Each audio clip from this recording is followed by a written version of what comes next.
Nous voici sur l'hôpital de campagne mis en place dans le cadre de la Grande Odyssée WWF pour soigner plus de 600 chiens des 55 mushers présents. L'hôpital de campagne est doté d'un matériel de pointe comme un échographe, un appareil de radiographie ou encore un matériel permettant de faire des analyses sanguines. L'hôpital de campagne est mis en place tous les matins, cela prend environ une demi-heure. Il se situe sur le parking qui rassemble tous les mushers de la course.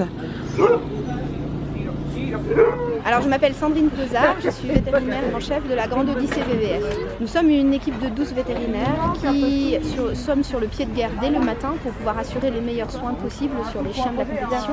Donc en fait dès le matin on va vérifier les chiens qui ont couru la veille de manière à s'assurer qu'il n'y a pas eu de déclaration de petites blessures ou de choses particulières durant la nuit. Si les chiens sont aptes à partir sur l'étape du jour, on va pouvoir le confirmer au musher et ensuite on est disponible en cas d'urgence ou en cas de problème après l'étape du jour. Nous sommes une équipe vétérinaire un peu particulière sur cette course puisque nous avons à notre disposition un véritable hôpital de campagne avec du matériel de pointe prêté et testé par un laboratoire dans des conditions extrêmes que sont les basses températures et l'altitude. Donc en fait nous devons pouvoir nous assurer qu'il fonctionne bien dans ces altitudes-là. Donc après c'est la débrouille. Si on a un gîte de haute altitude dans lequel on peut mettre le matériel d'analyse pour éviter que les réactifs gèlent, eh bien on l'utilise. Si c'est pas possible, on a des chauffages qu'on peut mettre dans une tente fermée de manière à garder une ambiance avec des degrés positifs.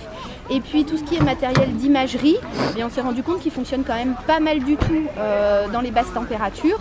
Donc on peut même le faire à l'arrière du camion par exemple ou dans un endroit un peu abrité par le vent sans aucun problème. Le premier jour de la course, tous les chiens ont été auscultés un à un. Nous allons suivre aujourd'hui un chien dont un souffle-cœur a été repéré à cette occasion et qui va subir une échographie du cœur.